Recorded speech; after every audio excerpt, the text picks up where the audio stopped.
Yeah, the Jimmy Bell you've been waiting to see out there on the court? Well, yeah, I think he's played well the last couple games. We had time off, and um, we didn't go as hard as we normally go. We didn't go as long as we normally go. I wanted to try to keep him in some semblance of shape, but at the same time, I didn't want to wear him out, knowing that we're going to play two games and then fly out to Kansas and play two more start league play. So trying to trying to not wear him out, but at the same time keep him in shape. And I didn't do a very good job.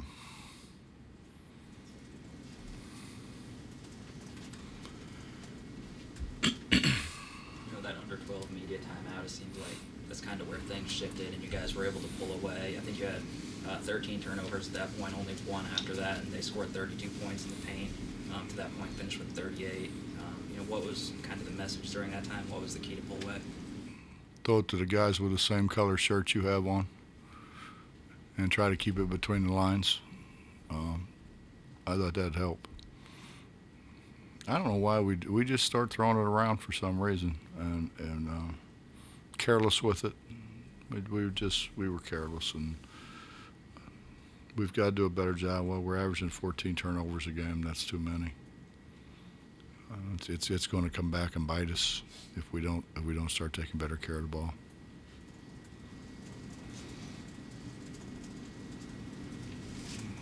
Coach, how ready for Big 12 play do you think your team is right now? After tonight, you got to think, well, let's worry about Stony Brook, and then I watched some K-State last night. They're good. They're good. He's done a great job with them. He's done a great job in the portal, getting pretty good players, and we'll worry about that when the time comes. Let's beat Stony Brook, and then we'll start worrying about league play. Coach, not having Emmett tonight, could that difference defensively be seen Mm-hmm. with him not in there? Without a question. Rotations, just knowing what to do, I guess. Well, I don't think we would have had us near the problem with a ball screen if Emmett was in the game. We're playing. We're trying to give other guys some time. Kobe deserves some time. Seth deserves time, more time than what they've been getting. So, that's kind of how I looked at it. It was an opportunity to get those guys some playing time, get those guys some experience. I thought when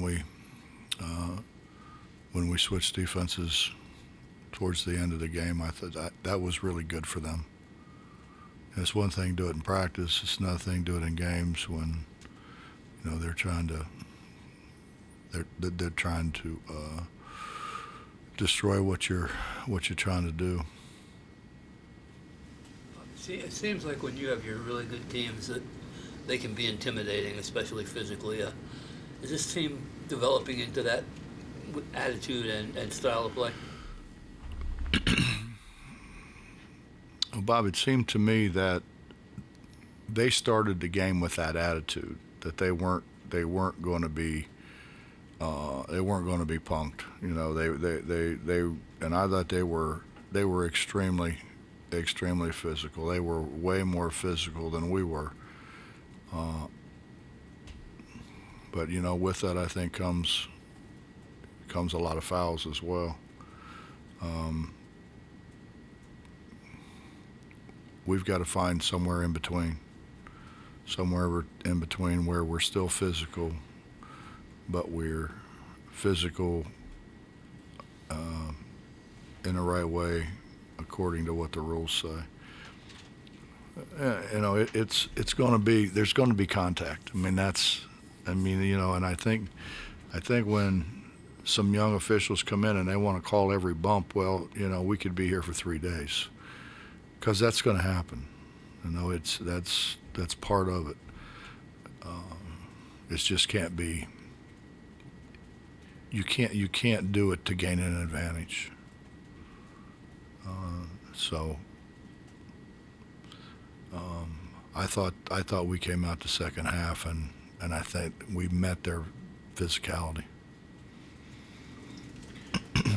The other day, excuse me, the other day Eric was talking about that if the defense is able to catch up and be played the way you want it to be played, that this team has a potential to make a serious run.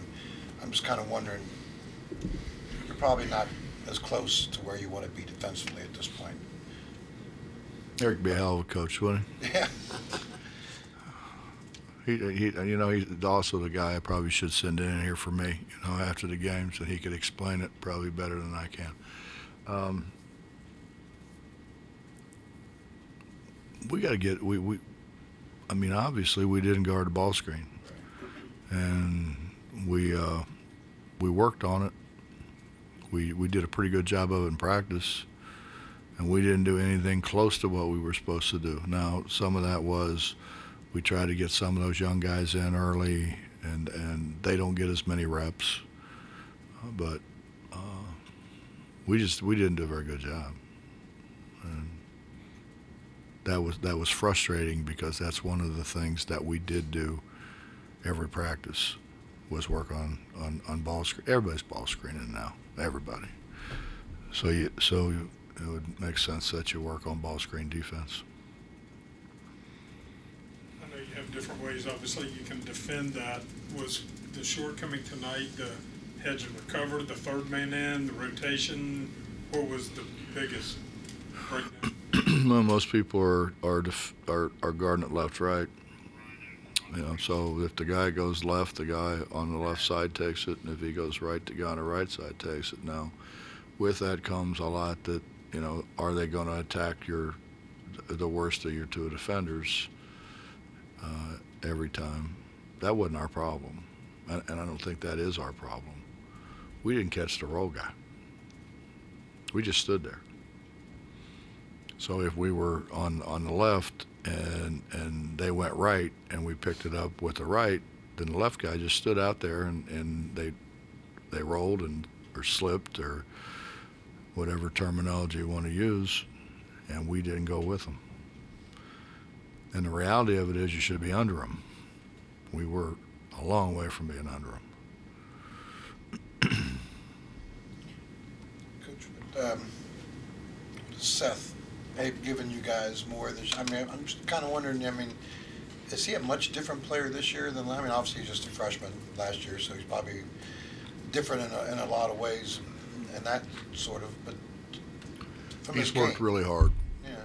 He's put a lot of time in. He's worked really hard. He really wants to play. He wants to really to be an integral part of the program, which he is.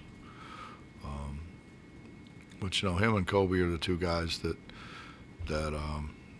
didn't play a whole lot last year, that we really need to help us. We need them to have a strong core, and we really didn't get them in enough.